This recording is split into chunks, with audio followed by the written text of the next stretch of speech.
మందిరానికి వెళ్ళినటువంటి దినం ఇది గుడ్ ఫ్రైడే. గుడ్ ఫ్రైడే తర్వాత మరొక వారం అప్పుడు బాప్తిసం తీసుకున్నాను. నాకు గుడ్ ఫ్రైడే బాగా గుర్తుండిపోయింది. నేను చర్చికి ఇష్టంగా వెళ్ళింది గుడ్ ఫ్రైడేకి. ఆ తర్వాత బాప్తిసం తీసుకొని 40 రోజులు ఉపవాసం, ఆ తర్వాత దేవుడి సేవకి వెళ్ళబడము. దేవునికి కృతజ్ఞత చెల్లిస్తున్నాడు. మరలా దేవుడు జ్ఞాపకం చేసినాడు. స్తోత్రం. హల్లెలూయా చెప్తాం. హల్లెలూయా. ఈ సంవత్సరం అంతట్లో కొందరివి లోక సంబంధముగా జయంతులు జరిగించుకుంటారు. అంబేద్కర్ది కానీ మరి కొద్దిమంది అన్యులు వారు క్రమంగా మర్యాదగా ఖర్చు పెట్టుకొని పూలదండలు, ర్యాలీలు, మరి ఉత్సాహము ప్రతి ఇయర్ ఉంటుంది.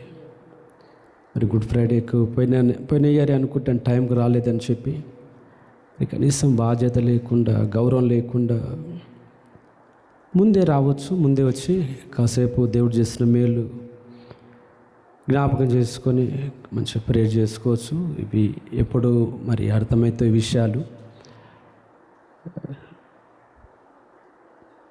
కొంచెం రీసౌండ్ వస్తుంది చూడయ్య.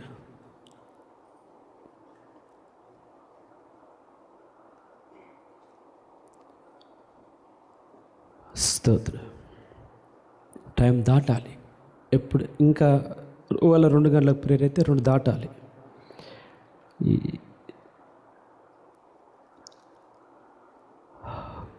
ఉపమానం తర్వాత వాక్యం ఆరంభిస్తాము. ఈరోజు కొరకు ఒక విషయాన్ని జ్ఞాపకం చేస్తున్నాడు. ఆర్టీసీ బస్సులో వెళ్ళిన మనందరం కూడా అనుభవం ఉంది. ఆర్టీసీ బస్సులో వెళ్తున్నప్పుడు అందరు వినాలి, పడుకోకూడదు లేదా మొహం కడుకొని రావాలి. అందరు వినాలి దయచేసి. కొద్ది నిమిషాలు కొద్ది సౌండ్ వస్తుంది చూడు. స్తోత్రం. ఉండండి. ఆర్టీసీ బస్సులో వెళ్తున్నప్పుడు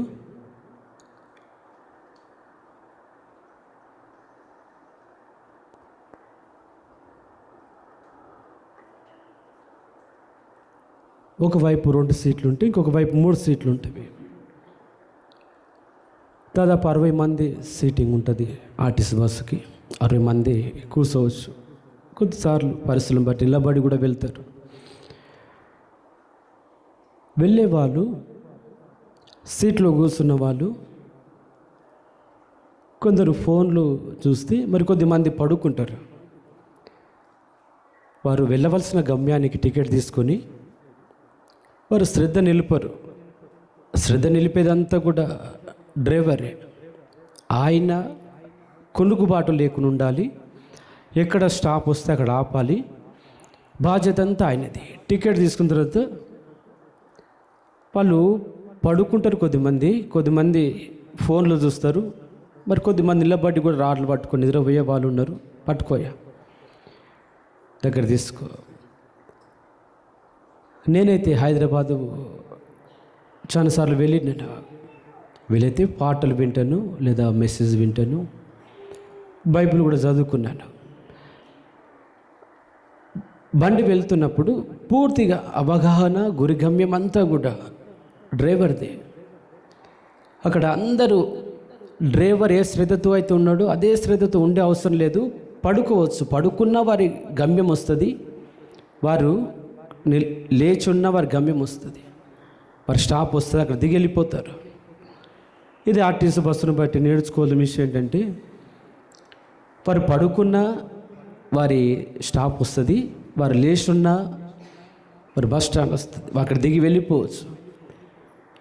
ఈ ఆత్మీయతలో, ఈ సంఘ పరిచర్యలో, ఈ సహవాసంలో కాపరొక్కడే శ్రద్ధ కలిగి, బాధ్యత కలిగి ఉంటే మనమంతా పరలోకం పోం. అర్థం కాలి మీకు? బస్ స్టాండ్లో ఎక్కింది మొదలు హైదరాబాద్ వెళ్ళాలంటే చాలా గంటల ప్రయాణం. బస్సు డ్రైవర్ ఒక్కడే నిద్రపోకూడదు. ఆయన ఒకవేళ నిద్రపోతే బస్సు ఎక్కడో దిక్కు వెళ్ళిపోతుంది. అందులో ఉన్న వాళ్ళంతా కూడా చచ్చిపోతారు. అందులో ఉన్న వాళ్ళంతా పడుకున్నా పర్లేదు, బస్సు డ్రైవరు మెలకువగుండి కరెక్ట్ తీసుకెళ్తే మనం దిగవలసిన చోట దిగుతాం. పాస్టర్లు మంచి వాక్యం ప్రార్థనలు మంచి ఆత్మీయంగా ఎదుగుతూ ఉన్నప్పుడు ఆయనతో పాటు మనమంతా కూడా వెళ్తామా? పరలోకానికి వెళ్తామయ్యా?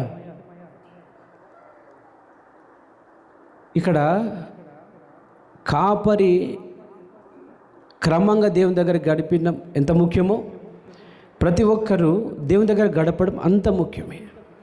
కాపరిని బట్టి పరలోకానికి వెళ్ళము. ఆయన శ్రద్ధగా ఉన్నందుచేత, లేదా ఆయన దేవుని యందు భయభక్తులు కలిగి ఉన్నందుచేత, లేదా ఆయన ప్రార్థన బట్టి ఇంకెవ్వరు పరలోకానికి వెళ్ళారు. ఎవరికి వాళ్ళము చాలా శ్రద్ధగా ఉండాలి, భయం కలిగి ఉండాలి, క్రమంగా ఉండాలి. ఇది నేర్చుకోవాలి. ఎందుకు ఈ ఆర్టీసీ బస్సు గురించి దేవుడు జ్ఞాపకం చేస్తున్నాడంటే, ఆర్టీసీ బస్సులు సిటీ ఎక్కితే కొన్నిసార్లు దిగిన దగ్గర నిద్రపోతారు కొందరు. వారిని కండక్టర్ వచ్చి లేపితే, అయ్యా దిగు, వచ్చింది నీ బస్ స్టాప్ వచ్చింది దిగండి. పడుకుంటే కూడా వస్తుంది. అక్కడ ఎవరు శ్రద్ధగా ఉండాలి? డ్రైవర్ శ్రద్ధగా ఉండాలి. ఒక్క డ్రైవర్ని బట్టి 60 మంది, మరి కొన్నిసార్లు ఎక్కువ మంది కూడా వారి గమ్యాన్ని చేరుతారు. ఇక్కడ కాపర్లు ఒక్కరు శ్రద్ధగా ఉంటే మనం అంతా పోదాం పరలోకానికి. అందరం వెళ్తామా? అమ్మా కొద్దిగా జరగమ్మ, ఇట్లా నువ్వేమ్మా కొద్దిగా జరగ. నాకు ఇది డౌట్, లేదా దేవుడు ఎందుకు నన్ను బట్టి మీరు అందరూ కూడా వస్తారా పరలోకానికి? రారు. ఎవరి క్రియలను బట్టి వారికి ప్రతిఫలం పరలోకం. కాబట్టి అందరూ కూడా వాక్యము, ప్రార్థన, క్రమము, యథార్థత, నీతి, దేవుని యందు భయభక్తులు, క్రమము కూడా ఇవన్నీ నేర్పే వారికి దేవుడు నేర్పినప్పుడు, నేర్పిస్తున్నప్పుడు మనం కూడా శ్రద్ధగానే ఉండాలి, క్రమంగా ఉండాలి. కాబట్టి పోయిన సండేనే చెప్పిన టైంకి రండి, కొంచెం ముందే ఉండండి ప్రేరు కొరకు అని. సరే, మళ్ళీ ఎందుకు ఈ అంబేద్కర్ గురించి, గాంధీ గురించి, శివాజీ గురించి ఎందుకు జ్ఞాపకం చేసుకున్న వాళ్ళు ర్యాలీ తీస్తారు ఐక్యతతో టైంకు. ఇక వారి ఖర్చు, సొంత ఖర్చు. ఇవన్నీ నీకు ఏం నేర్పుతాయంటే, నువ్వు క్రీస్తు కొరకు ఎట్లా బ్రతకాలో నేర్పుతాయి. బయట చూసేవన్నీ కూడా చూసి సంతోషించడానికి కాదు, దాన్ని బట్టి నువ్వు దేవుని కొరకు ఏం చేస్తున్నావు అని నేర్పడానికి. మనం ఇటువైపు మీటింగ్ పెట్టినాం, అదే రోజు శివాజీ జయంతి ఉన్నట్టు ఆ రోజు మీటింగ్లు చాలామంది ర్యాలీ వెళ్ళినారు, చాలా బైకులు మన ముందు నుంచి వెళ్ళినాయి. అది వారి సొంత ఖర్చు, వారి సొంత ఆశ. మరి దేవుడు నిర్ణయించినటువంటి ఈ రోజు కొరకు ఎప్పుడైతే గుడ్ ఫ్రైడే గురించి ఏడవాలి, దుఃఖపడాలి, ఇవైతే ఎప్పుడు నేర్పుకోలేదు. ఇట్లా ఏడ్చే పరిస్థితి అయితే ఎప్పుడు మనం చెప్పుకోలేదు. కానీ క్రమంగా జ్ఞాపకం చేసుకొని దేవుని సన్నిధిలో నిలబడము, అది మనకు ఆశీర్వాదము. కాబట్టి నేను ఎంత శ్రద్ధగా దేవునితో ఉన్నానో ప్రతి ఒక్కరు కూడా అదే శ్రద్ధతో దేవుని దగ్గర గడిపితే మంచిదే. మనమంతా కూడా దేవుని దగ్గర ఉంటాం. అయ్యా మంచిగా వినబడుతుంది సౌండ్ అక్కడ? కొద్ది నిమిషాలు వాక్యం అని తర్వాత ప్రభు వల్ల కూడా ఉంటుంది. ఏప్రిల్కి రాసిన పత్రిక 6వ అధ్యాయము. రేస్ సౌండ్ వస్తున్నట్టు మోషే. స్తోత్ర ఎఫెక్ట్స్ కాదు కానీ ఇది కొంచెం ట్రబుల్ తక్కువ చేయాలా, లేకపోతే కొద్దిగా సౌండ్ అని తక్కువ పెట్టి. హెబ్రీలకు రాసిన పత్రిక 6వ అధ్యాయము 4 నుంచి 6 వరకు ఇక్కడ రాయబడి ఉంది. కొద్ది నిమిషాలు నేను ఆ రిఫరెన్స్ అవుతున్నాను. హెబ్రీలకు రాసిన పత్రిక 6వ అధ్యాయము 4 నుంచి 6 వరకు. ఒకసారి వెలిగింపబడి పరలోక సంబంధమైన వరమును రుచిచూచి పరిశుద్ధాత్మలో పాలివారై దేవుని దివ్యవాక్యమును రాబో యుగ సంబంధమైన శక్తుల ప్రభావమును అనుభవించిన తర్వాత తప్పిపోయిన వారు తమ విషయంలో దేవుని కుమారుని మరలా సిలువేచు బాహాటముగా ఆయనను అవమానపరుచుచున్నారు గనుక మారు మనస్సు పొందినట్లు అట్టి వారిని మరలా నూతనపరచుట అసాధ్యము అని మాట పౌలు అంటున్నాడు. ఇది ఈరోజు మన వాక్యము. కొద్ది నిమిషాలు నా వైపు వింటే మంచిది. ఈ బైబిల్ ముయ్యండి, వీళ్ళతో రాసుకోండి. హెబ్రీలకు రాసిన పత్రిక 6వ అధ్యాయం 4 నుంచి 6 వరకు. ఒకసారి రక్షించబడి వెలుగు రక్షణకు కారణముగా ఉంది. ఒకసారి రక్షించబడి పరలోక సంబంధమైన వరమును రుచి చూచి పరిశుద్ధాత్మలో పాలివారై దేవుని దివ్యవాక్యమును రాబో యుగ సంబంధమైన శక్తుల ప్రభావమును అనుభవించిన తర్వాత తప్పిపోయిన వారు తమ విషయంలో దేవుని కుమారుని మరలా సిలువ వేయుచున్నారు అన్నది. సిలువ వేయబడి 1000 సంవత్సరాలు దాటిపోయింది. వినాలి అందరు. హల్లెలూయా. మంచి నిద్ర టైము లేదా అలసిపోయే టైంలో మనం ఈ గుడ్ ఫ్రైడే జరిగించుకుంటున్నాం.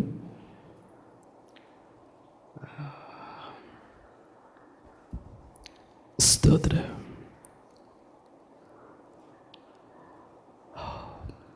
ఈరోజు కొరకు దేవుడు ఆత్మలో మాట్లాడిన విషయం ఇది. మనము మా పేపర్లు దింపుతున్నాయి. ఒకసారి బాప్తిసం ఒకేసారి అనేది వాక్యంలో ఉంది. ఒకటే బాప్తిసం, ఒకే దేవుడు, ఒక విశ్వాసం. ఈ అనుభవంలో మనం ఉన్నాము. దేవుడు మనల్ని రక్షించినాడు, తన ఆత్మతో నింపినాడు, ఆయన వాక్యముతో మనతో మాట్లాడుతున్నాడు. ఇవంతా కూడా విశ్వాసి గురించి లేదా సేవకుని గురించి పౌలు బోధిస్తున్నాడు. సేవకుడైనా దేవుని ప్రజలైనా రక్షించబడ్డ తర్వాత వారు పరిశుద్ధాత్మ అనుభవం పొందుతారు. వాక్యము చేత ప్రతిరోజు వారు సరిచేయబడుతూ కట్టబడుతుంటారు. ఇటువంటి వారు ఒకవేళ మరలా విశ్వాసం నుంచి, ప్రభు ఆత్మ నుంచి, సహవాసం నుంచి ఒకవేళ క్రీస్తు కృప నుండి వేరైతే వీరిని బట్టి క్రీస్తును మరలా సిలువ వేస్తున్నారు అనే మాట పౌలు అంటున్నాడు. సిలువ వేయబడ్డది కొన్ని సంవత్సరాలు గడిచిపోయింది. యూదుల ఒక అసూయను బట్టి, మూర్ఖత్వాన్ని బట్టి ప్రభువైన యేసుక్రీస్తు సిలువ వేయబడ్డాడు అని రాయబడింది. సిలువ వేయబడ్డ తర్వాత ఆయన మరణాన్ని బట్టి వారిలో పశ్చాత్తాపము, క్షమాపణ, మారు మనస్సును దేవుడు వారికి అనుగ్రహించినాడు. సిలువ వేసిన వారు, పొడిచిన వారు, అవమానించిన వారు, ఉమ్మి వేసిన వారు, పిడిగుద్దులు దేవుని కుమారుడు కాదని పలికిన వారంతా కూడా ఆయన మరణం తర్వాత వారిలో క్షమాపణ, పశ్చాత్తాపము, రక్షణ మొదలైంది. అయితే ఇది కొనసాగించబడుతూనే ఉన్నది. పౌలు అంటున్నాడు, దేవుని కుమారుని మరలా సిలువ వేస్తుంది ఎవరు అని. ఈయన సజీవుడనే దేవుని మరలా సిలువ వేయడం ఏంటంటే మన తలంపులు, మన నిర్ణయాలు, మన మాటలు, మన క్రియలు. ఈయన సజీవుడు కదా. ఈ సహవాసం నుంచి, పరిశుద్ధాత్మ అనుభవం నుంచి ఒక వ్యక్తి మరలా దేవునికి దూరమైన వారిని బట్టి ప్రభువైన యేసుక్రీస్తు మరలా సిలువ వేయబడతాడు అని. ఎప్పటి వరకు ఒక వ్యక్తి జీవితం ముగించేంత వరకు ఒక వ్యక్తిని బట్టి దేవుడు సిలువ వేయబడడం కానీ, దేవుడు మహిమపరచబడడం కానీ ఇవి జరుగుతాయి. కానీ పౌలు హెబ్రీ రాసిన పత్రికలో హెబ్రీ సంఘానికి అనుభవపూర్వంగా రాస్తున్నటువంటి విషయాలు, బాహాటముగా అనే మాట చూసినటువంటి ప్రజల్లో చాలామంది క్రీస్తు నుంచి వేరైన వారిని బట్టి మనుషులు అవమానిస్తున్నారు, దేవుని ఎగతాళి చేస్తున్నారు. నిర్ణయము, ఆలోచన మారినందుచేత ఆయన తలలో మరలా ముళ్ళ కిరీటము, చేతుల ద్వారా విగ్రహాలను మొక్కినందుచేత మరలా ఆయన చేతుల్లో మేకులు, కాని స్థలాలు, అపవిత్రమైన స్థలాలకు వెళ్ళినందుకు మన కాళ్ళను బట్టి ఆయన కాళ్ళలో మేకులు, శరీర సంబంధమైన ఇచ్చలను బట్టి ఆయన శరీరం మరలా చీల్చబడడం, ఇవంతా కూడా ఒక వ్యక్తిని బట్టి, కొందరిని బట్టి జరిగింది. అది ఇప్పటికీ జరుగుతుంది. నమ్మిన వారిని బట్టి, అన్యులను బట్టి కాదు. దేవుని అంగీకరించినటువంటి విశ్వాసులను బట్టి, క్రైస్తవులను బట్టి, ఆజ్ఞను అనుసరించక, క్రమము లేక, వాక్యము పూర్తిగా అంగీకరించి లోబడనందుచేత వారిని బట్టి దేవుడు మరలా సిలువ వేయబడతాడు అని పౌలు ఇది వారికి దుఃఖంతో చెప్పింటాడు, ఏడుస్తూ చెప్పింటాడు. ప్రభువైన యేసుక్రీస్తు ఒక శ్రమ 2000 సంవత్సరాల కిందట అప్పుడే అయిపోలేదు. అది మొదటిది. అయితే మరలా మనల్ని బట్టి ఆయన మరలా సిలువ వేయబడతాడు. యేసన్న గారిని దేవుడు కలుసుకున్నప్పుడు, ఆయనకు దర్శనం ఇచ్చినప్పుడు ఆయన శరీరం అంతా గాయాలతో ఉండడం ఆయన చూస్తున్నాడు. నా గురించి నువ్వు ప్రకటించాలి, నా శ్రమల గురించి నువ్వు ప్రకటించాలి అని. ఇప్పటికీ అన్యుల కంటే కూడా విశ్వాసం బట్టి ఆయన ఎక్కువగా నలగొట్టబడుతున్నాడు. సరిగా క్రమం లేనందు చేత, దేవునిగా మహిమపరచినందు చేత చాలామంది, ఇందాక మనం పాడుకున్నాం, కయీన్ అర్పణ, హేబేల్ అర్పణ, వీరిద్దరిలో హేబేల్ అర్పణ దేవునికి ఇష్టమైంది. అర్పించిన అర్పణ కంటే కూడా మనసు ఇంకా ముఖ్యము అని సంఘానికి వస్తారు చాలామంది. అయితే అందరూ ప్రభుని మహిమపరచరు, అందరూ హృదయపూర్వకంగా దేని వైపు చూడరు. తప్పక వచ్చే వాళ్ళు ఉన్నారు, వచ్చి సంపూర్ణ దేవునికి సమర్పించుకునేవారు ఉన్నారు. వచ్చే వారిని బట్టి దేవునికి సంతోషం లేదు, కానీ వచ్చి ఆయనకు సమర్పించుకునే వారిని బట్టి ఆయనకు మహిమ, ఆయనకు సంతోషమా. కానీ సిలువ వేయబడే ఈ విషయము ఈరోజు కొరకు దేవుడు మరలా జ్ఞాపకం చేస్తున్నాడు. ఆయనను బహాటంబుగా, అంటే చూస్తున్న ప్రజలలో చాలామంది క్రీస్తును అవమానిస్తున్నారు. క్రైస్తవులను బట్టి చాలామంది వెనుకకు వెళ్ళి మరలా విగ్రహార్థన వైపు వెళ్ళవడం, త్రాగుడుకు బానిసవ్వడం, శరీర సంబంధమైన పాపాలకు బానిసవ్వడం, మరలా క్రీస్తును వారు సిలువ వేస్తున్నారు. సిలువ వేసే ఈ విషయము నాలో ఉందా అని నన్ను నేను పరీక్షించుకుంటున్న నా ఆలోచన, నా మాట, నా ప్రవర్తన, నా ఆలోచన ఒక చెడిపోతే నిశ్చయముగా ఆయన తలలో మరలా ముళ్ళ కిరీటం పెట్టబడుతుంది. నా చేతుల ద్వారా ఒకవేళ పాపం జరిగితే మరలా నన్ను బట్టి నా దేవుని చేతుల్లో మేకులు కొట్టబడుతుంది. ఇదే అపోస్తలుడైన పౌలు చెప్పే. కనుక రాయబడింది, ఒక వ్యక్తి విశ్వాసిగా ఉండి మరలా క్రీస్తుకు వేరైతే అటువంటి వారు మరలా నూతన పరచబడడం అది అసాధ్యం అంటున్నాడు. అది అసాధ్యము అని. ఆ పరిస్థితి రాకూడదు నీకైనా నాకైనా. అసాధ్యం అనే మాట ఒక క్రైస్తవుని గురించి పౌలు చెప్తున్నాడు. దేవుని బిడ్డలమని పిలువబడుతున్న మన గురించి పౌలు చెప్తున్నాడు. చాలామంది క్రీస్తుకు విరుద్ధంగా వేరుగా వెళ్ళిన వాళ్ళు ఉన్నారు కదా, శాపగ్రస్తులు అన్నాడు కదా పౌలు. క్రీస్తుకు విరుద్ధంగా వెళ్ళిన వారందరూ ఒక దినం వారు శాపగ్రస్తులే. క్రీస్తును ప్రేమించని ప్రతివాడు శాపగ్రస్తుడు అవునుగాక అంటాడు. దేవుని ప్రేమించి దేవుని ఆజ్ఞలను అనుసరించేవారు, వారిని బట్టి దేవుడు మహిమ పొందితే, దేవుని నమ్మి ఆజ్ఞలను విశ్వాసమందు చెడిపోయిన వారిని బట్టి ఆయనకు గాయమే, ఆయనకు శ్రమనే. ఇవన్నిటి విషయంలో ప్రసంగి 5:7 ప్రభు అంటాడు, నీ మట్టుకు నువ్వు దేవుని యందు భయభక్తులు కలిగి ఉండు అని మాట ఉంది అక్కడ. ఇది నాకు వినే మీకు కూడా. ఎందుకు చెడిపోతున్నారు చాలామంది? ఎందుకు మరలా క్రీస్తును సిలువ వేస్తున్నారు? సిలువ వేసే విషయము యూదులు గొల్గొత కొండ మీద జరిగిన విషయం. అది 1000 సంవత్సరాలు దాటిపోయింది. పౌలు అంటున్నాడు, మరలా సిలువ వేస్తున్నారు. ఈ పని ఇప్పుడు నా ద్వారా జరుగుతుందా? దేవుని గాయపరుస్తున్నాడా నేను? నన్ను బట్టి దేవుడు సంతోషిస్తున్నాడా? ఈ 2 విషయాల గురించి నేను ఎక్కువ ఆలోచించాను. మీ వ్యక్తిగత విషయం ఇదే. నా మాట, నా ఆలోచన, నా నిర్ణయాలు నా దేవుని మరలా సిలువ వేస్తున్నాయా లేదా? నేను తీసుకున్న నిర్ణయము, నా ఆలోచన, నా మాట, నా క్రియలు దేవునికి మహిమ కలుగుతున్నదా? ఇది ఎవరి వారు పరీక్షించుకోవలసిన విషయము. దీంట్లో ఏ బలవంతం లేదు కదా. దేవుడు బలవంతం చేయడే వ్యక్తిని ఆయన నీకు బోధిస్తాడు, నీకు జ్ఞానం కలిగేటట్టుగా బోధిస్తాడు. దాన్ని బట్టి నువ్వు నిర్ణయం తీసుకోవాలి, ఎట్లా జీవించాలి అనే విషయం. కాబట్టి సొలొమోను అంటున్నాడు 5:7, నీ మట్టుకు నువ్వు దేవుని యందు భయభక్తులు కలిగి ఉండని. ఈ మాట ఇదివరకు మీకు చాలాసార్లు చెప్పినాను. ఈ మాటను దేవుడు మరలా గుర్తు చేస్తున్నాడు. ఇది నాకు ఎక్కువ జ్ఞాపకం ఉంది ఈ వాక్యం. ఎందుకు?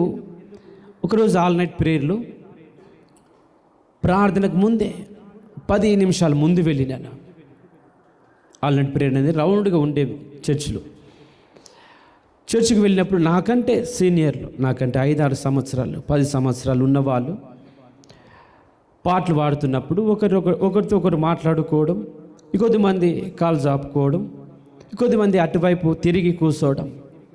ఇది దీన్ని బట్టి దేవునికి మహిమ కలగలేదు, కానీ చూసిన వాటిని బట్టి నేను కూడా నా కాలు కొంచెం జాపుకుందాం అనుకున్నాను. అప్పుడు దేవుడు మాట్లాడిన విషయం ఇది. నా కుమారుడా, నీ మట్టుకు నువ్వు జాగ్రత్త కలిగి ఉండాలి. ఎందుకు ఎక్కువగా చెడిపోతున్నారు, ఎందుకు విశ్వాసం నుంచి పడిపోతున్నారు అంటే చూస్తున్న వాటిని బట్టి మనుషులు విశ్వాసం నుంచి, ఆజ్ఞల నుంచి, దేవుని కృప నుండి, పరిశుద్ధాత్మ నుండి దిగజారిపోతున్నారు. చూస్తున్న వాటిని బట్టి, మనుషులను బట్టి. కాబట్టి ఆ రోజు చాలామందిని బట్టి నేను నిర్లక్ష్యంగా ఉన్నాను. దేవుని సన్నిధిలో ఎట్లా కూర్చోవాలో నేర్చుకోవాలి, ఇట్లా క్రమంగా ఉండాలో నేర్చుకోవాలి. అందుకే ఫోన్లు సైలెంట్ ఉండాలని చెప్తాం. ఇంకొకరితో మాట్లాడుకునే విషయం వద్దని చెప్తాం. వీళ్ళు వచ్చినప్పుడు ఈ పలకరింపులు వద్దు. తర్వాత ప్రేయర్ తర్వాత పలకరించుకోవచ్చు, మళ్ళీ వందనాలు చెప్పుకోవచ్చు. ఈ టైం ఏదైతే ఆరంభం అంతం ఉంటుందో ఆ టైం వరకు శ్రద్ధ నిలుపాలి. దేవుని మీదనే శ్రద్ధ కలిగి ఉండాలి, జాగ్రత్త ఉండాలి. అది దేవునికి ఘనత, అది దేవునికి మహిమ. అది ఇది ఒక వ్యక్తి నేర్చుకున్నప్పుడు ఆ వ్యక్తిని బట్టి దేవునికి మహిమ. లేదు నిర్లక్ష్యంగా ఉంటే దీన్ని బట్టి దేవునికి అవమానమే.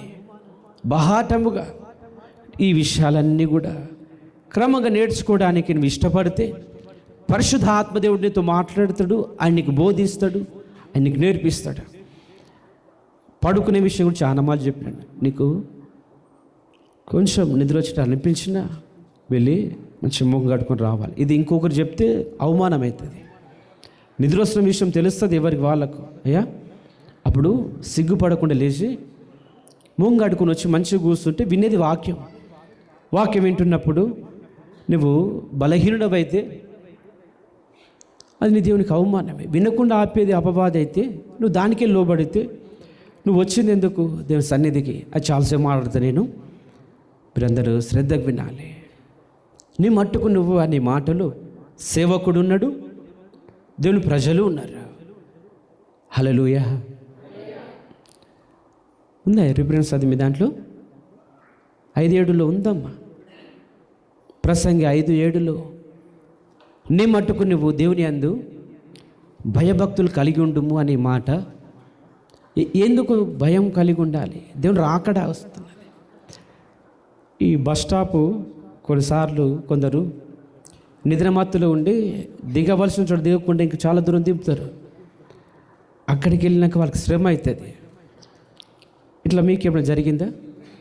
మీరు వెళ్ళవలసిన చోట దిగకుండా వేరే దగ్గర దింపినటువంటి సందర్భాలు మీకు ఏమైనా అనుభవం అయితే నువ్వు మళ్ళీ రిటర్న్ రావాలంటే కొంచెం ఖర్చు అవుతుంది, టైం వేస్ట్ అయిపోతుంది. నువ్వు పండుకున్నందుకు అది జరిగింది. కొన్నిసార్లు నిద్రమత్తులో ఉండి దిగవలసిన స్టాప్ నుంచి వేరే కాడ దిగి మళ్ళీ అక్కడి నుంచి మళ్ళీ డబ్బులు పెట్టుకొని ఇక్కడ రావాలి. చూడు, ఇది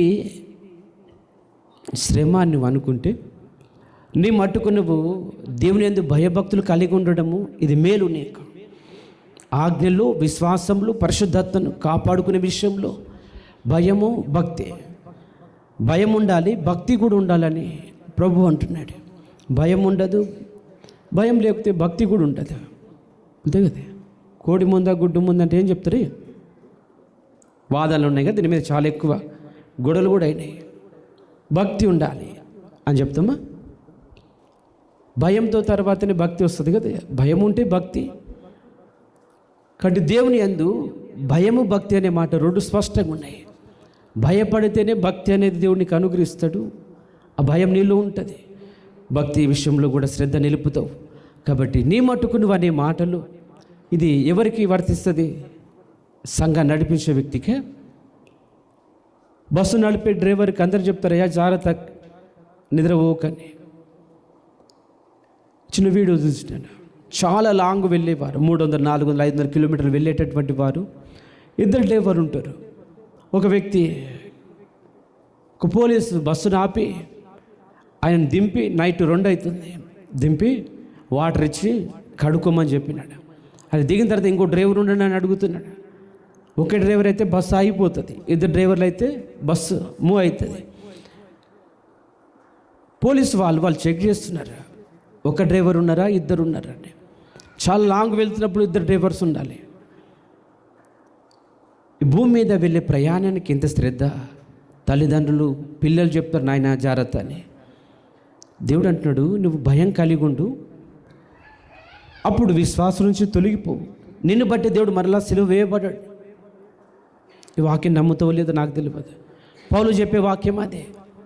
విశ్వాసం నుంచి పడిపోయిన వాడు, ఈ అనుభవం నుంచి వేరైన వారు మరలా ప్రభును సిలువ వేస్తున్నారని. The passion of Christ movie చూస్తే అది చూడడానికి కొంచెం భయం అవుతుంది. ఆయన కొడుతున్నప్పుడు చూడలేకపోతాం. తలలో ముళ్ళ కిరీటము, చేతులలో మేకులు, ఆ మేకులు ఇక్కడ ఇటువైపు నిజానికి మేకులు కొట్టింది ఇక్కడ. ఇది అరచేతులు ఆపలేవు. ఒక వ్యక్తి ఒక వెయిట్ని ఆపలేవు, ఇక్కడ కొడతారని. ఇవంతా కూడా కొన్ని పుస్తకాలు చదివినప్పుడు మనకు అర్థమవుతుంది. మన కొరకు ఆయన పొందిన శ్రమ మనం రక్షించబడడానికి, నిత్యత్వంలో ఉండడానికి. అది కొద్దిమంది అవివేకాన్ని బట్టి, వారి మూర్ఖత్వాన్ని బట్టి క్రీస్తుని విడిచిపోతున్నారు. వారిని బట్టి మరలా ఆయనకు శ్రమ. అందుకే నీ మట్టుకు నువ్వు భయం కలిగి ఉండమనే మాటకి రాయబడింది. కొన్నిసార్లు ఎంత చెప్పినా విన్నాం కదా. అదే మాట కీర్తనలు 50:17 బైబిల్ ఉంటాయి. అందరు తీద్దాం. కీర్తనలు మీకు ఎక్కువ గుర్తున్న మాట ఇది.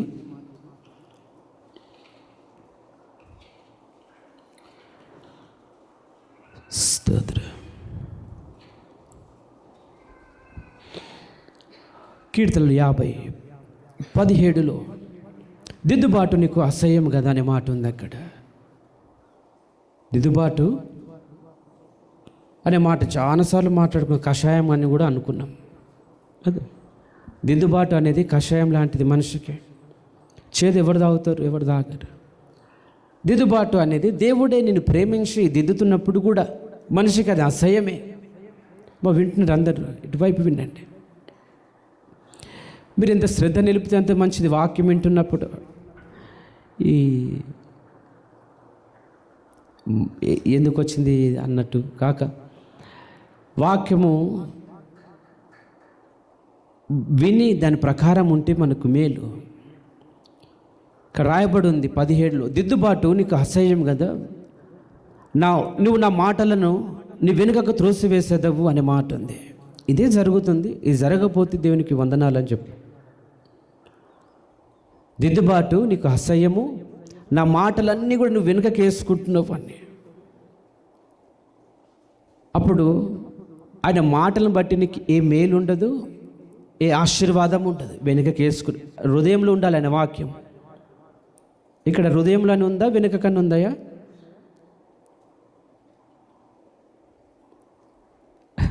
నువ్వు నా మాటలను వెనుకకు త్రోసివేసేద్దు అని మాట ఉంది. వినే వాక్యం అంతా కూడా ఈ మధ్యన శాలేమన్న కూడా చెప్తున్నాడు. వెళ్ళలేకపోతే వినే వాక్యము విడిచిపెట్టి మరలా మీరు వాదనకు దిగుతున్నారు అంటున్నాడు. చాలా పెద్ద పరిచర్య అనేది కూడా. ఏ చోటకి వెళ్ళినా వినేవారి విషయంలో కాపర్లకు ఇదే బాధ ఉంటుంది అనిపించింది. ఆయన కూడా అంటున్నాడు, మీరు విని విడిచిపెడుతున్నారు వాక్యము, అందుకే ఈ మనస్పర్ధాలు, అందుకే గొడవలు, మరలా ప్రభుని సిలువ వేయడం. దావీదు అంటున్నాడు, దిద్దుబాటు అనేది అసహ్యం కదా అని. మరి మీరు నేర్చుకున్నారు, వాళ్ళు దిద్దినారు. టీచర్ల తర్వాత ఇంటికి వచ్చినాక అమ్మ నాయనలు కూడా మళ్ళీ వాళ్ళు పెట్టించేది. మరి మాకైతే మా నాయన వాళ్ళు పెట్టిస్తే అది ఈ సైజు రావాలి, పలక మీద ఇంత సన్నగా పెట్టిస్తే ఆ రెండు కూడా ఈ సైజు రావాలి, నీట్గా రావాలి. మళ్ళీ సాయంకాలం ఇంటికి రాగానే మా తాత కట్ట మిషన్ కదా, చాలా చాలా లావు నిచ్చెన ఒకటి చేపించిండు. ఆయన వచ్చి మొహం కడుకున్న తర్వాత కొంచెం దాన్ని ఎక్సర్సైజ్ లాగా చేసిన తర్వాత ఇక మా కాడికి రావాలి. ఆయన వచ్చి కూర్చుంటే మేము నీట్గా దిద్దాలి అనేది. దిద్దుబాటు అంటే దిద్దడం అనేది కూడా క్రమమే. కొంచెం పొరపాటు అయినా ఏట్లే. అర్థమవుతుంది మీ అందరికీ? దిద్దుబాటు అనేది మన జీవితాలలో ముఖ్యమే, అవసరము. కొన్ని మార్లు దేవుడే మనతో మాట్లాడి దిద్దితే, మరి కొద్ది మార్లు మనుషుల ద్వారా సరి చేయబడతాం. బిలాముకు ఎవరి నుంచి దిద్దుబాటు వచ్చింది? అయ్యా ఉన్నాడా బిలాము? అయ్యా, బిలాముకు ఎవరు బుద్ధి నేర్పినారయ్యా? ఎవరి నుంచి? మరి చెప్పొచ్చు, గుర్తుందయ్యా ఇర్మియా, నువ్వు ప్రేయర్ అయిపోయిన తర్వాత కలవాలని. గాడిదలు కూడా బుద్ధి చెప్పాల్సి వచ్చింది. ఎవరి నుంచి దేవుడు మనకు నేర్పదలుస్తాడు, వారి నుంచి నేర్చుకునే మనసు కూడా మనకు ఉండాలి. కొన్ని మార్లు శత్రువులు, కొన్ని మార్లు మన కుటుంబస్తులు, కొన్ని మార్లు బయట వాళ్ళు, చూస్తున్న వాళ్ళు, కొన్ని మార్లు మనకు పరిచయం లేని వారు కూడా మనకు కొన్ని విషయాలు చెప్పినప్పుడు లోబడితే మంచిది. దిద్దుబాటు ఎప్పుడు అసహ్యం కాకూడదని దావీదు అంటున్నాడు. అయితే నా మాటలన్నీ కూడా నువ్వు వెనుకకు త్రోసివేసినావు, అందుకే దిద్దుబాటు లేదా సరిగా ఒక మార్పు అనేది రాదు. మనిషి ఎప్పుడైతే మాటలను, దేవుని మాటలను వెనుకకి విడిచిపెడతామో మనిషి హృదయంలో చెడ్డదే ఉంటుంది, కల్మషమే ఉంటుంది, చెత్తనే ఉంటుంది. వాక్యం ఉండే వారి హృదయాలలో కల్మషం ఉండదు, చెత్త ఉండదు. వారు క్రీస్తు స్వరూపంలోకి వారు ఎదుగుతారు. దినదినము వారు క్రీస్తు స్వరూపంలోకి ఎదుగుతారు. ఇది మేలు. గత సంవత్సరాలంతా కూడా దీని కొరకే, ఈ ఎదుగుదలలో క్రీస్తు స్వరూపం రావాలి.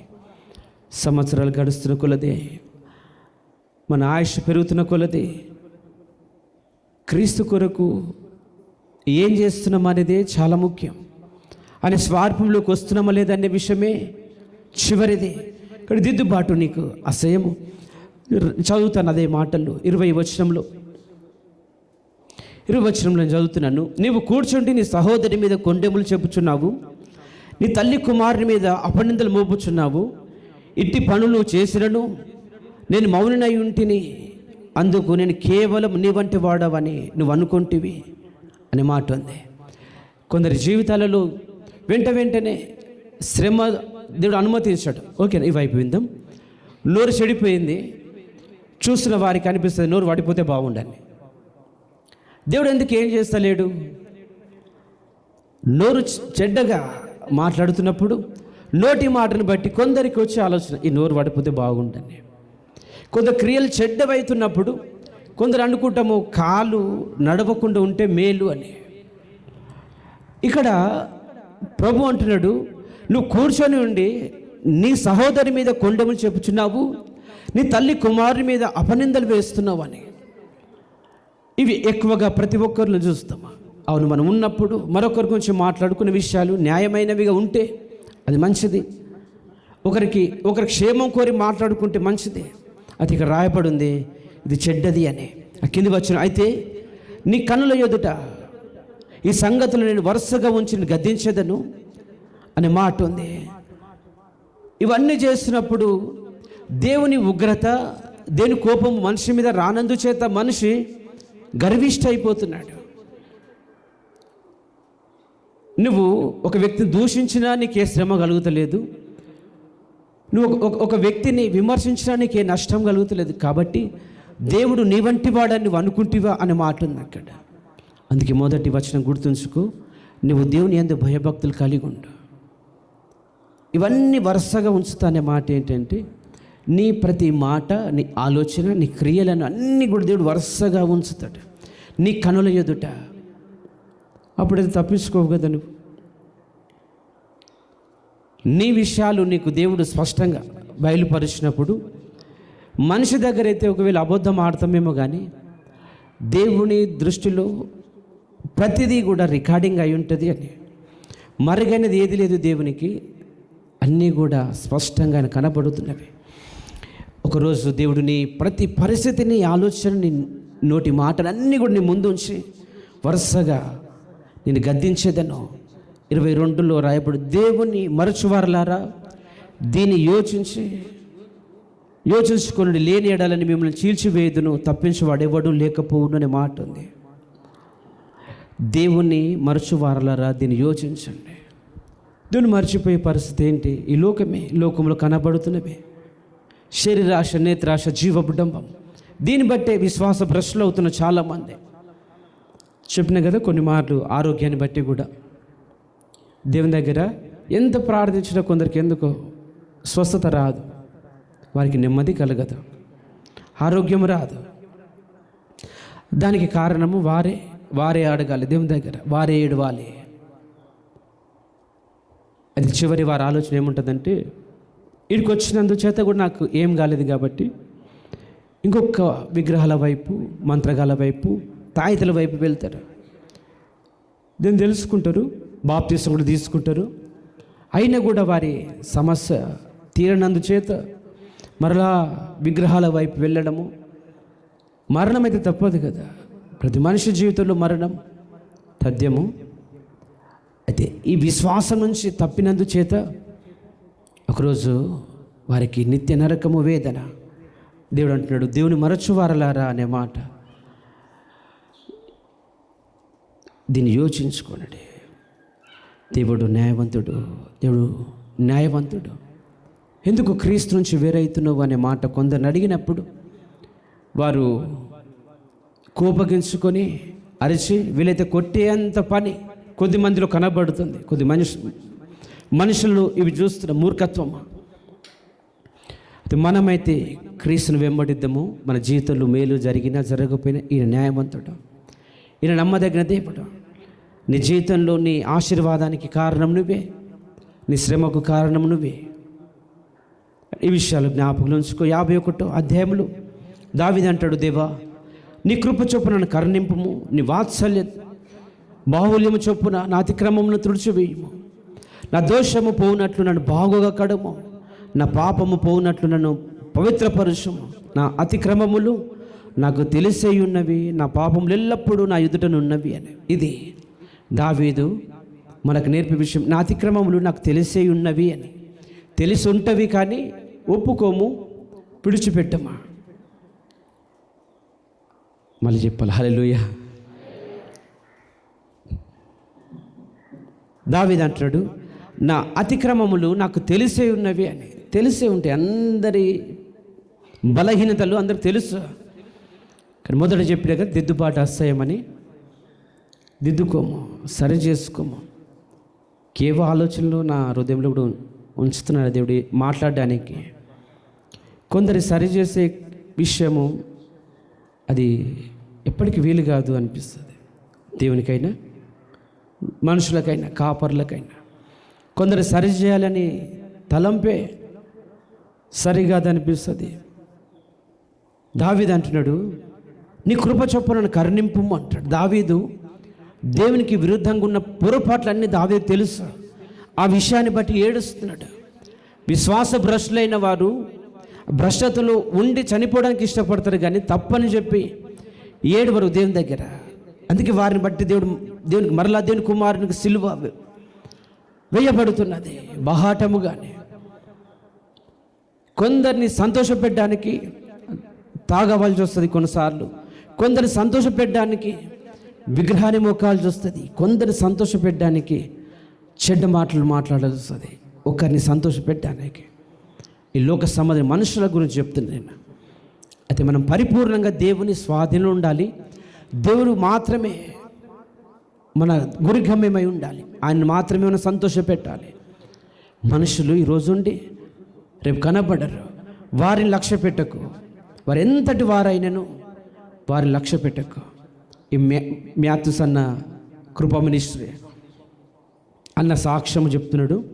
మొదట సేవ ఆరంభంలో పరిచర్యలో స్థలం లేక అని అంటున్నాడు. 10 రూపాయలు కూడా లేని పరిస్థితిలో ఒక వ్యక్తి ఆయనకు పరిచయమైనడంట. పరిచయం అయ్యి చెప్పినడంటే, నీ పరిచర్య కొరకు నేను స్థలం ఇస్తాను. కొన్ని గజాల స్థలము, దాదాపు 15 లక్షలు విలువ చేసేటటువంటి స్థలం. ఆ కాలంలో అంత స్థలం దొరకడము అది ఆశ్చర్యము. ఆయన ఆ మాట చెప్పేసరికి మ్యాథ్యూస్ అన్నకు చాలా సంతోషమైంది. పరిచర్యలో దేవుడు నా ప్రయాస చూస్తున్నాడు, ఇంత మంచి స్థలం నాకు దొరికిందని సంతోషిస్తుండగానే ఆయన మళ్ళీ అన్నాడంటే, మందిరం అంతా కట్టిన తర్వాత ముందు ఉంటుంది కదా, ఇక్కడ చనిపోయిన మా తండ్రి పేరు రాసి పెడతానంట. అది కుదరదు ఇంకా. ఓకే, వైపు మందిరం అంతా కట్టిన తర్వాత ముందు శిలాపలక మీద మా తండ్రి పేరు ఉంటుంది, చనిపోయిన మా తండ్రి పేరు పెడతాను అన్నాడంట. జీవం గల దేవుని మందిరానికి చనిపోయిన వారి పేరు ఎందుకు? లేదు బ్రదర్, అది మా నాయన పేరు, అట్లా పెట్టాలని అనుకుంటున్నాను అన్న అన్నాడంటే ఆలోచించుకొని, స్థలం నాకు వద్దు అని. ఎన్ని రోజులు ఉంచుతావు? మా అంటే ఒక 6-7 సంవత్సరాలు. తర్వాత మందిరం పెద్దది కట్టాల్సి వస్తుంది, అప్పుడు తీసేయి, ఇప్పుడైతే మా నాయన పేరు పెడతాను. ఈయన మళ్ళీ ఆలోచించి అన్నాడంట, అట్లా అయితే నాకు ఈ స్థలం వద్దని. నువ్వు వెర్రోలాగున్నావు, ఇంత స్థలం ఎవరివ్వరు, 15 లక్షల స్థలం నేను ఇస్తున్నాను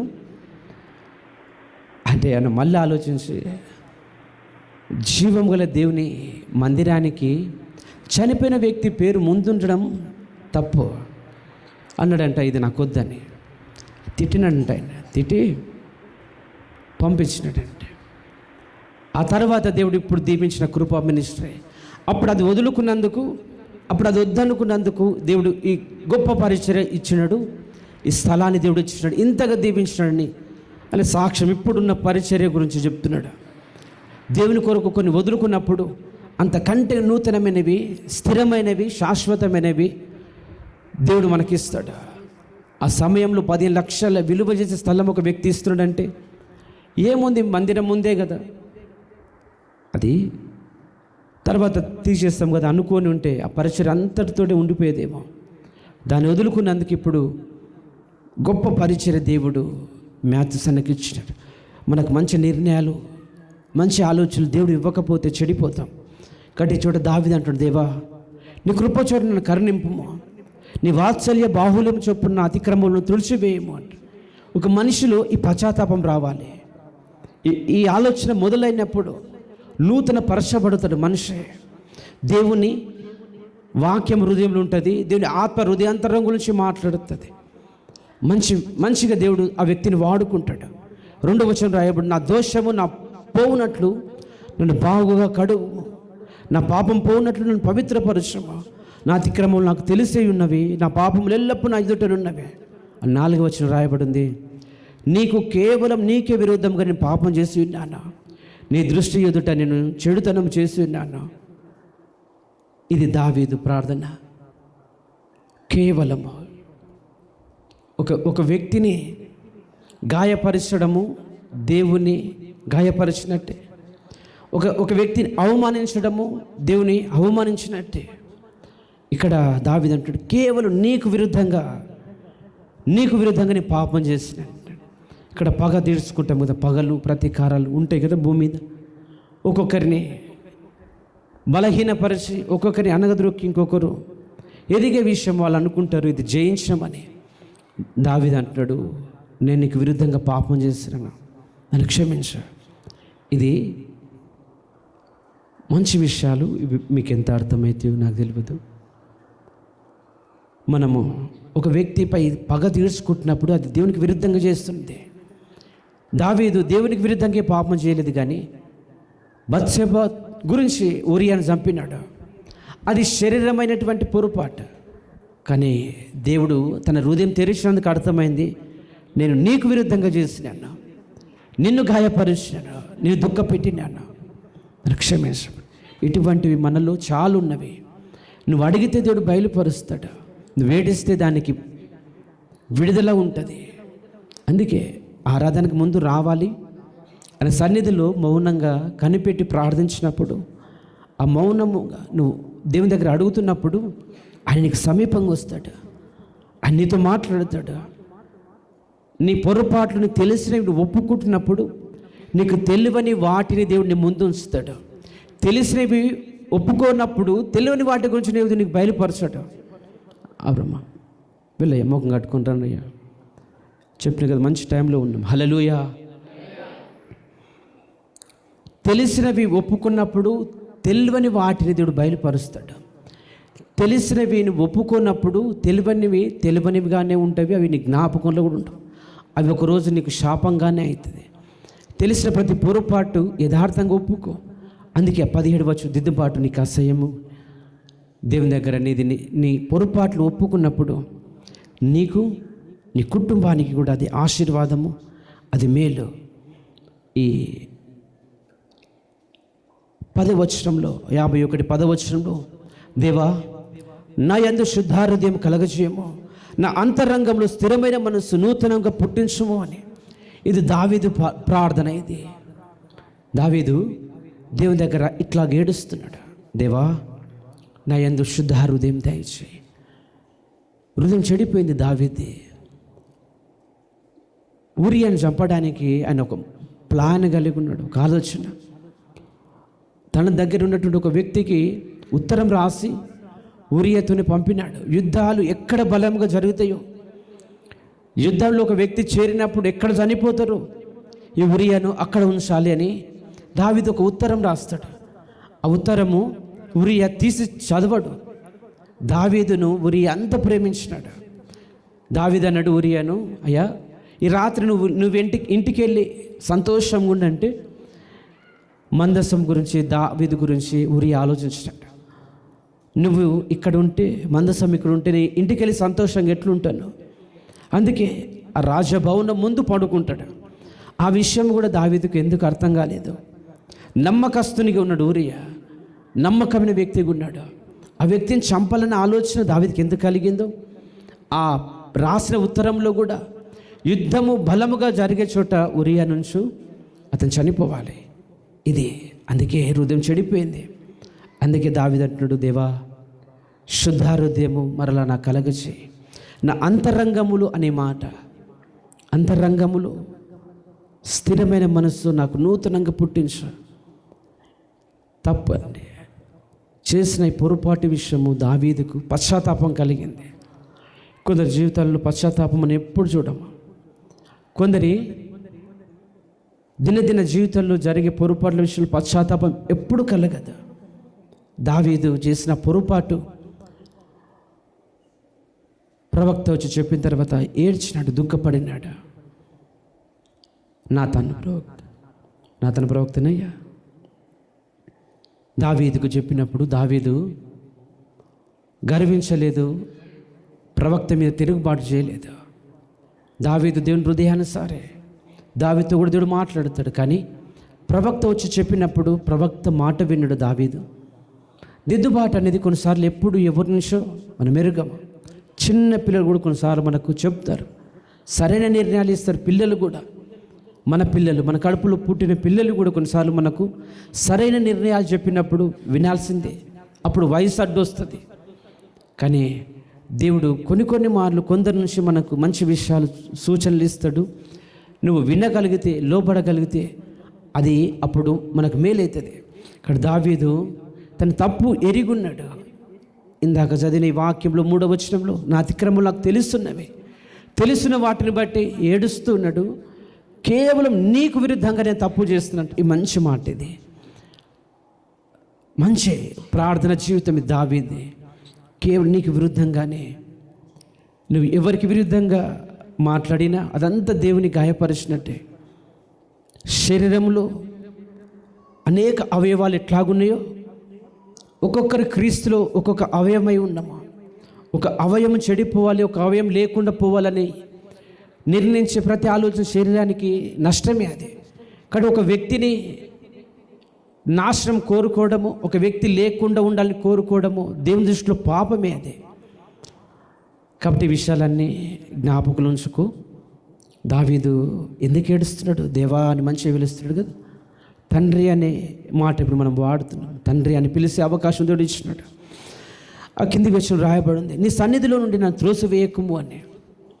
చాలామంది సన్నిధి నుంచి దూరం కావడానికి ఇష్టపడుతున్నారు. అమ్మా నేను మళ్ళీ హల్లెలూయా చెప్పొద్దు అనుకుంటున్నాను. మీరు అందరూ కొంచెం శ్రద్ధగా వినాలి. కొద్ది నిమిషాలు. నీ సన్నిధిలో నా త్రోసివేయకము, నీ పరిశుద్ధాత్మ నా ఎదురు తీసివేయకము, నీ రక్షణ ఆనందం నాకు మరలా పుట్టించము అని. ఈ మాట గురించి ఇదివరకు కూడా మాట్లాడు. నీ రక్షణ ఆనందము ఎప్పుడు పోగొట్టుకున్నాడు దావీదంటే, ఉరియాను చంపడానికి ఉత్తరం రాసిన తర్వాత, ఉరియా చనిపోయినట్టు తెలిసినప్పుడు దావీదు సంతోషించినాడు. ఆ రక్షణ ఒక ఆనందము, సంతోషము దావీదులో పోయింది. మరలా కావాలని అడుగుతున్నాడు. ఆ సంతోషం చాలామందిలో లేదు, అడిగే అవకాశం లేదు. అంతే. ఆ రక్షణ ఒక ఆ దినాలలో ఉన్న సంతోషము నీకు నిత్యం ఉండాలని ప్రభు కోరుకుంటున్నాడు. నీ పరిస్థితులు ఏదేమైనా దేవుడు ఇచ్చే సమాధానము, ఆ రక్షణ పొందినప్పుడు కలిగిన ఆ సంతోషము నీకు తుది శ్వాస వరకు ఉండాలి. దయచేసి ఇది మరలా గుర్తుంచుకో. అప్పులు ఎక్కువైనా, మనుషుల విమర్శలు ఎక్కువైనా, పరిస్థితులు అనుకూలంగా లేకుండా దేవుని యుద్ధకు వచ్చినప్పుడు, రక్షించబడ్డప్పుడు కలిగిన సంతోషము నీకు ముగింపు వరకు ఉండాలి. ఇది నేర్చుకోండి. ఎల్లప్పుడూ ప్రభునందు ఆనందించమని పౌలు చెప్పినాడు.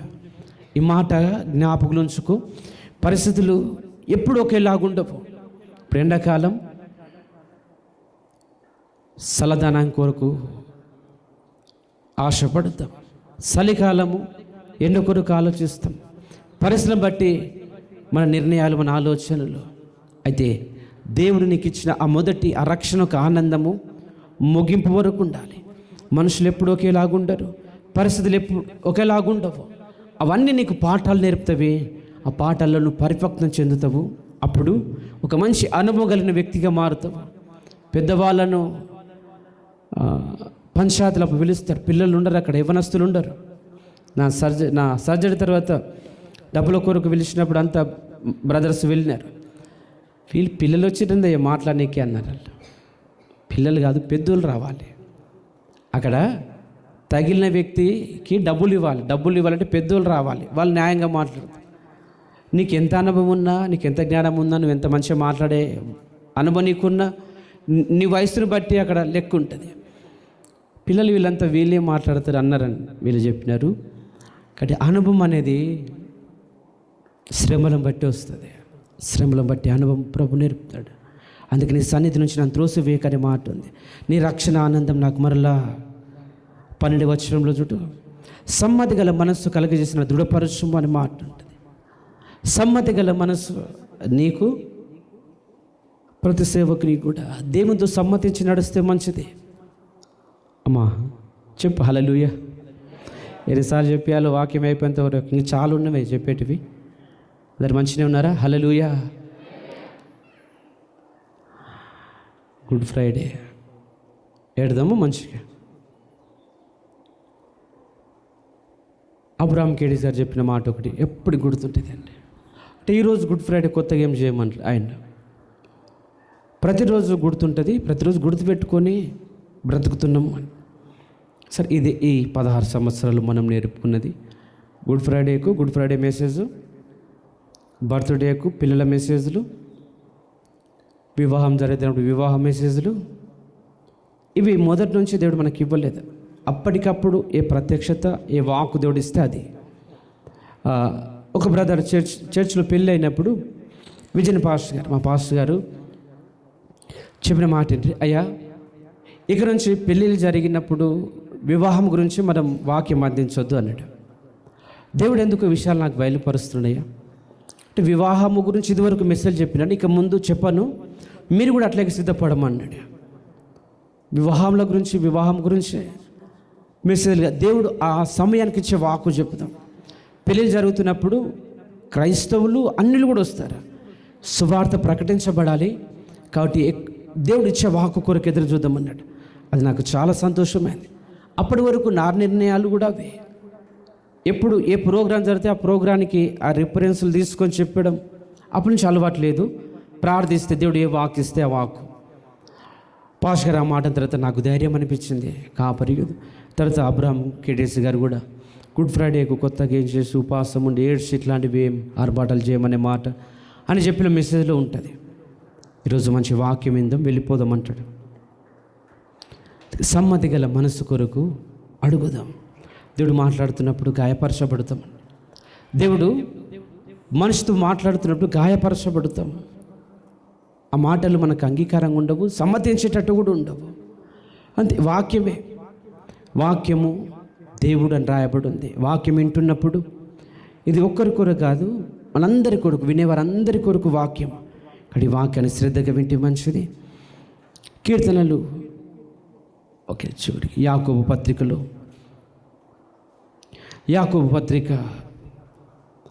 3వ అధ్యాయము 1వ వచనంలో ఇక్కడ కొన్ని విషయాలు రాయబడి ఉన్నవి. 211 పేజీ నెంబర్, తిప్పోతే ఎక్కువగా 211 పేజీ నెంబర్. ఇక్కడ నా సహోదరులారా, బోధకులమైన మనము మరీ కఠినమైన తీర్పు పొందుదామని తెలుసుకొని మీలో అనేకులు బోధకులు కాకుండా అని రాయబడుతుంది. పౌలు అంటున్నాడు, బోధకులమైన మనము కఠినమైన తీర్పు ఉంటుంది అని తెలుసుకొని జాగ్రత్త పడండి, అనేక మంది బోధకులు కాకూడదు అంటున్నాడు. విందాం, పేపర్లు తిప్పొద్దాం. 211 పేజీ నెంబరు చాలు. యాకోబు అంటున్నాడు, చాలామందికి సేవ చేయాలని ఆశ ఉన్నది, సేవకు రావాలని ఆశ ఉన్నది.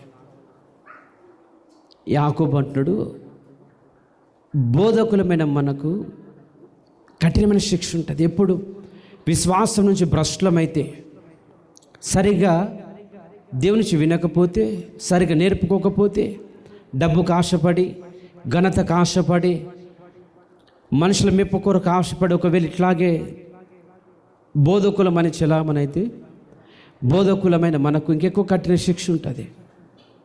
వినేవారికంటే చెప్పేవారికి ఎక్కువ శిక్ష ఉంటుంది.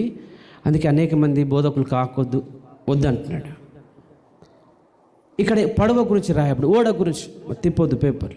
ఓడ చాలా పెద్దది ఓడ, కానీ చుక్కాని చేత చిన్నది, ఆ బిస చేత గాలి వాన వచ్చినా కూడా ఆ యజమానుడు చిన్న చుక్కాని చేత దాన్ని గమ్యం వైపు తీసుకెళ్తాడు అని ఇంకొక మాట అక్కడ.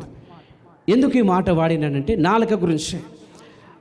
6వ వచనం రాయబడి, నాలుక అగ్నియే కదా అని మాట వాడుతాడు యాకోబు. 6వ వచనం, నాలుక అగ్నియే. నాలుక మన అవయములలో ఉంచబడిన పాప ప్రపంచమైన సర్వ శరీరమునకు మాలిన్యము కలుగజేయచ్చు, ప్రకృతి చక్రమునకు చిచ్చుపెట్టుచు, అది నరకం చేత చిచ్చు పెట్టబడును అనే మాట రాయబడింది. ఈ నాలుకను జాగ్రత్తగా స్వాధీనం ఉంచుకోవాలి అనే మాట. 8వ వచనం, ఏ నరుడు నాలుకను సాధువు చేయనేరడు, అది మరణకరమైన విషయంతో నిండినది, అది నిరర్గళమైన దుష్టత్వమే. దీనితో తండ్రి అయిన ప్రభును స్తుతింతుము, దీనితోనే దేవుని పోలికగా పుట్టిన మనుషులను దీవింతుము, ఆశీర్వదించుదుము. అట్లే ఉందయ్యా, శపిద్దుమని ఉంది కదా. భూమి ఆకాశమును సృజించిన దేవుని స్తుతిస్తుంది నాలుక, మరొకరి శపిస్తుంది. కింది వచనం రాయబడింది, ఒక ఊటలో నుండి తీయటి నీళ్ళు చేదు నీళ్ళు వస్తాయా అని అడుగుతాడు యాకోబు. దేవుని స్తుతించే ఈ నాలుక ఇంకొకరిని ఎట్లా శపిస్తుంది? కాబట్టి ఈ నాలుక అగ్నితో సమానం అంటాడు. సేవకుడైన విశ్వాసులైన చాలా మటుకు దేవుణ్ణి మరలా సిలువ వేయడానికి కారణం ఈ నాలుకనే. అవసరాన్ని బట్టి చాలా మంచి మాటలు. ముడుసు బొక్కలు అందరికి ఇష్టమేనమ్మా? లైవ్ వెళ్తుందా? లేదు, రికార్డింగ్ అవుతుందా? ఈ ముడుసు బొక్కలు అందరికి ఇష్టమే, అంత బాగుంటాయి పదాలు. ఓకేనా?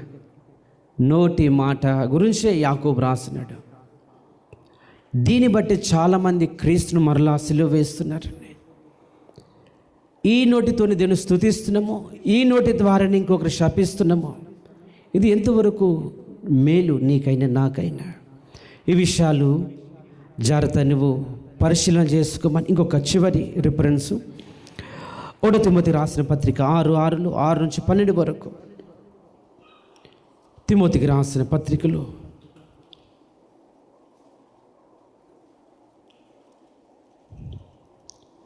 స్తోత్రం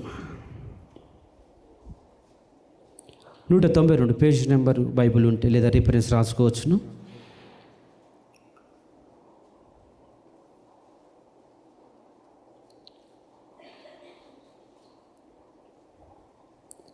తిమోతికి రాసిన పత్రిక 6వ అధ్యాయము 6వ వచనం, సంతుష్టి సహితమైన దైవభక్తి గొప్ప లాభ సాధనమై ఉన్నది అనే మాట పౌలు చెప్తున్నాడు.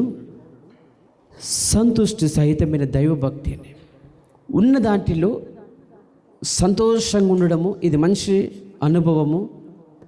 జ్ఞానం గల వారి యొక్క యోచనలు ఇవి. ఉన్నది దేవుడు ఏ స్థితిలో అయితే ఉంచినాడు దానిలో నువ్వు సంతృష్టి కలిగి మంచి భక్తి కలిగి ఉంటే అది నీకు లాభము, అది నీకు లాభము. ఉన్న దాంట్లో కింది వచనాలు అన్నీ రాయబడినవి. మనం ఈ లోకంలోనికి ఏమీ తెలియదు, దీనిలో నుండి ఏమి తీసుకొని పోలేము కాగా అన్న వస్త్రములు గలవారమై ఉండి వాటితో తృప్తి పొంది ఉందము.